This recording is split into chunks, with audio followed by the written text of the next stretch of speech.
and welcome back to my channel, and as always, thank you for stopping by and joining me today. I realize that it has been a little bit of time since my last video. I think just over a week now, and it has been kind of a crazy week.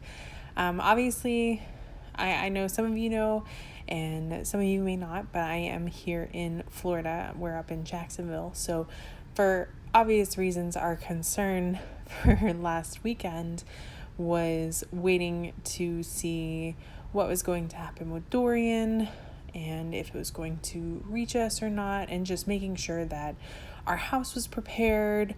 We were prepared in case we needed to leave, especially being that we have our 3 huskies.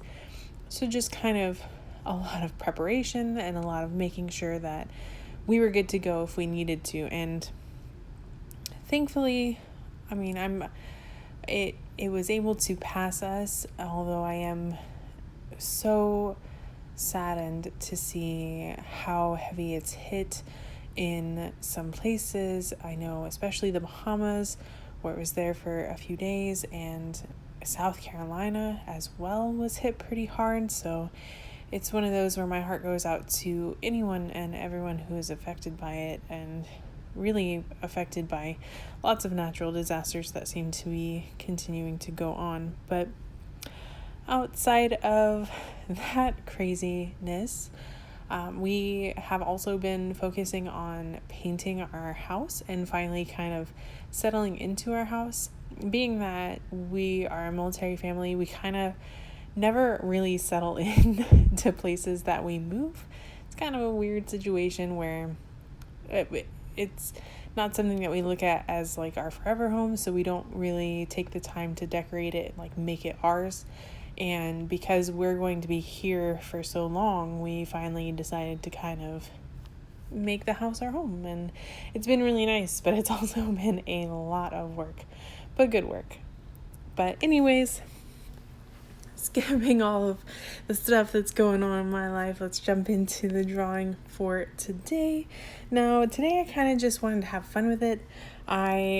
For obvious reasons, Inktober is coming up. It is fall.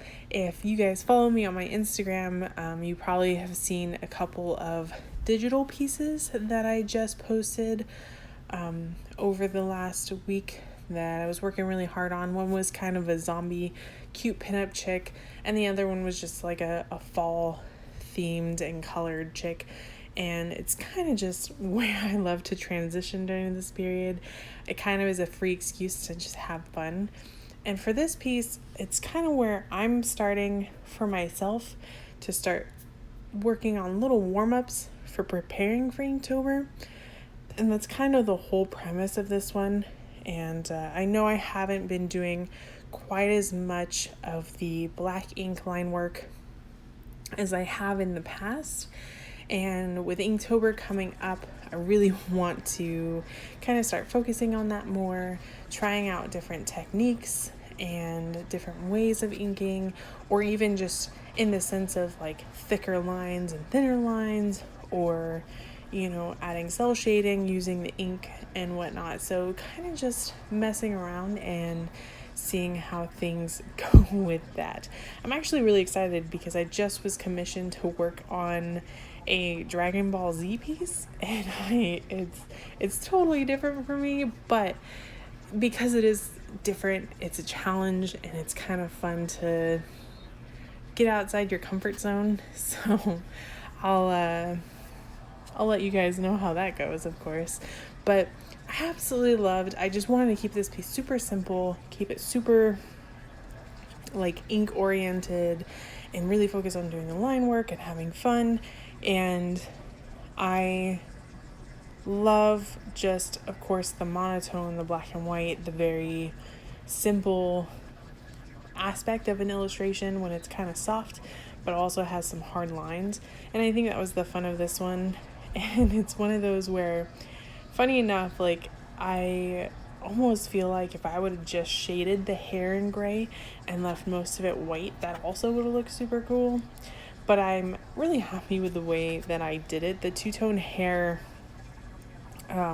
actually came from me. I follow this Facebook group called like Pastel Goths, And there's a lot of people who have like the two-toned hair where it's almost like, I guess the best way to describe it is like Cruella de Vil hair, because that's the first time I've ever seen two-tone hair. But it kind of gave me this inspiration to try and do like a monotoned two-toned hair of black and then like a really nice dark gray. I used the N5 in Copics for this, so it's more of like a neutral gray, and I kind of love the way that it looks and the way that it turned out. And I will say that with this headpiece that I was trying to do for the background, I had a total plan, but as I was doing this line work, using this little ruler, somewhere along the lines, I messed up like one line and it caused the whole thing to like shift. So I was like, you know what? I'm gonna have to just change up the way that I originally planned on doing it and kind of just take it from there. But I still like the way that it turned out. I kept it a little more simple so that there's more emphasis on the pinup herself, and also it just kind of adds a little bit of extra. Honestly, if I were to redo this piece, I would probably change that up and have it the way that I originally designed it, but I'm also really happy with how it all came together and looked. And this is me. I used a rose Prismacolor Kohl Erase. If you were a giveaway winner, rose was a Prismacolor that I popped in as a surprise gift for some of you guys. So that is what I used for those rosy cheeks. I just fill it in and kind of give it a little bit of extra pressure and then lightly erase it so it looks more of like a soft shaded rose color. But yeah, I think this one is cute. I purposely did the designs on the arms and everything, and I think it came out great. So let me know what you guys think, and I hope that you have a fantastic day. And as always, take it easy, and I will see you in the next video.